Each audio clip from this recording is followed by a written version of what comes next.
नमस्कार, हजुरहरुलाई फेरि पनि मेरो च्यानलमा स्वागत छ।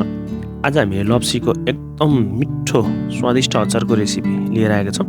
यसलाई बनाउन एकदम सजिलो र खानको लागि पनि एकदम स्वादिष्ट हुन्छ। सुरुमा चाहिँ हामीले लप्सी लिने। लप्सी हामीले 1 केजी लिएका छौं। हजुरहरुले आफ्नो आवश्यकता अनुसार लप्सी लिनु होला। लप्सी लिइसकेपछि चाहिँ यसलाई हामीले बोइल गर्नुपर्ने हुन्छ।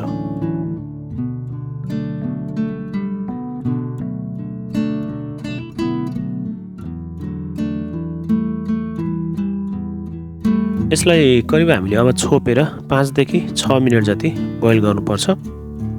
5 देखि 6 मिनेटमा राम्रोसँग बोइल भइसकेको छ। हजुरहरुले देख्न सक्नुहुन्छ लप्सी फुटिसकेको छ। अब चाहिँ यसको ग्यास अफ गरिदिने। ग्यास अफ गरिसकेपछि यसलाई निकालेर चिसो बनाउन राख्ने।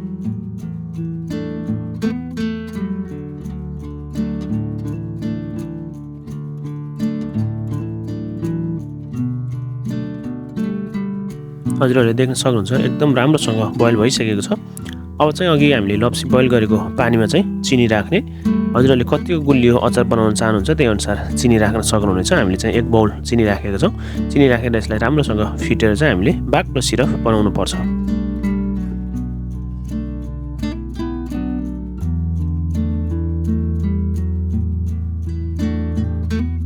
चिनी पानी यतिको पाकिसकेपछि चाहिँ यसलाई एउटा छान्नीले एउटा बाउलमा छान्ने।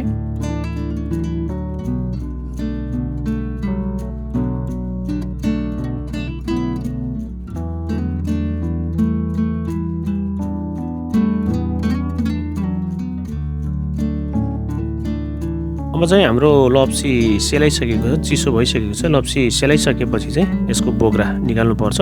हामीले सबै लप्सीको बोक्रा यसरी नै निकाल्ने।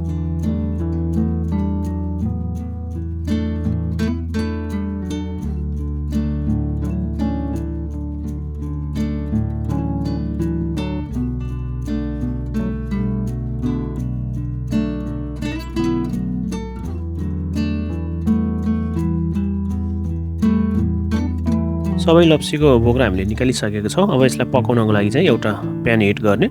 प्यान हिट गरिसकेपछि यसमा करिब 4 चम्मच जति हामीले तेल राखेका छौं। हजुरहरुले चाहिँ आफूलाई आवश्यक अनुसार तेल राख्नुला। त्यसपछि यसमा 1 चम्चा मेथीको दाना राख्ने। मेथीलाई चाहिँ हामीले हल्का कालो हुने गरेर फ्राई गर्नुपर्छ। मेथी कालो भइसकेपछि यसमा आधी चम्चा सोप राख्ने। सोप पनि हामीले राखिसकेपछि यसमा आधी चम्चा हामीले फेरि जिराको दाना राख्ने। सबै राखेपछि हामीले थोरै यसमा चिल्ली फ्लेक्स राखेका छौं। हजुरहरुले चाहिँ यो आफ्नो आवश्यकता अनुसार राख्न सक्नुहुन्छ, कतिको पिरो खानुहुन्छ। त्यसपछि यसलाई राम्रोसँग एकचोटी मिक्स गर्ने। राम्रोसँग मिक्स भइसकेपछि चाहिँ यसमा हामीले 1/3 टेबल स्पुन बेसार राखेका छौं। बेसार राखेर फेरि एकचोटी मिक्स गर्ने। त्यसपछि चाहिँ अघि छिलेर तयारी गरेको लप्सीलाई राख्ने।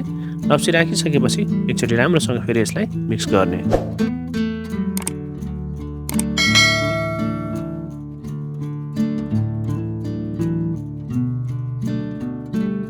अब ग्यासको फ्लेम चाहिँ हल्का हाई गर्ने र आफ्नो स्वाद अनुसार हजुरहरुले अब यसमा नुन राख्न सक्नुहुन्छ। हजुरहरुको लप्सीको क्वान्टिटी र स्वाद अनुसार यसमा नुन थप गर्न सक्नुहुनेछ। हजुरहरुले नुन राखिसकेपछि यसलाई राम्रोसँग मिक्स गर्ने।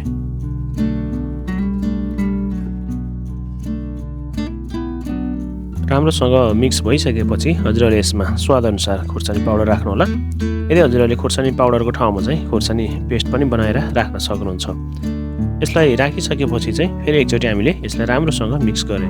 करिब हामीले 3 देखि 4 मिनेट यसलाई राम्रोसँग मिक्स गर्नुपर्छ।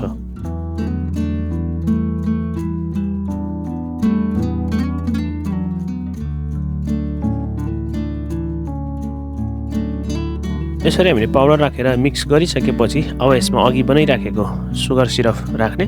सुगर सिरपको ठाउँमा चाहिँ हजुरहरुले डाइरेक्ट चिनी पनि राख्न सक्नुहुनेछ। हामीले चाहिँ सिरप बनाएर राखेका छौं। सिरप बनाएर राखिसकेपछि चाहिँ यसलाई हल्का हामीले लो फ्लेम गर्ने र राम्रोसँग मिक्स गर्ने।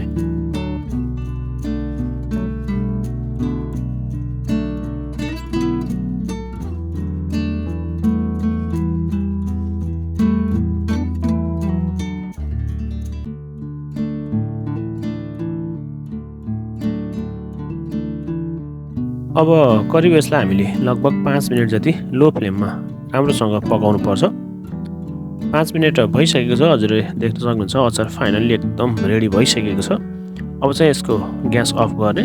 ग्यास अफ गरेर करिब यसलाई हामीले 2 देखि 3 घण्टा चाहिँ चिसो बनाउन राख्नु पर्ने छ।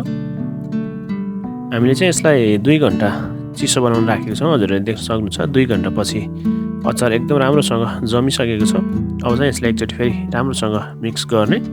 मिक्स गरिसकेपछि चाहिँ यसलाई आफ्नो आवश्यकता अनुसार सिसाको जारमा राख्ने।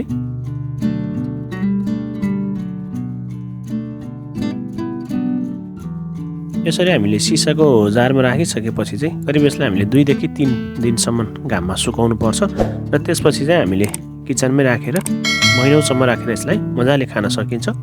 यो एकदम स्वादिष्ट हुन्छ। नुन, पिरो र अमिलो र चिनीको कम्बिनेसन चाहिँ एकदम राम्रोसँग मिलेको हुनाले चाहिँ यो अचार एकदम स्वादिष्ट हुन्छ। आजको भिडियो चाहिँ हजुरहरूलाई कस्तो लाग्यो?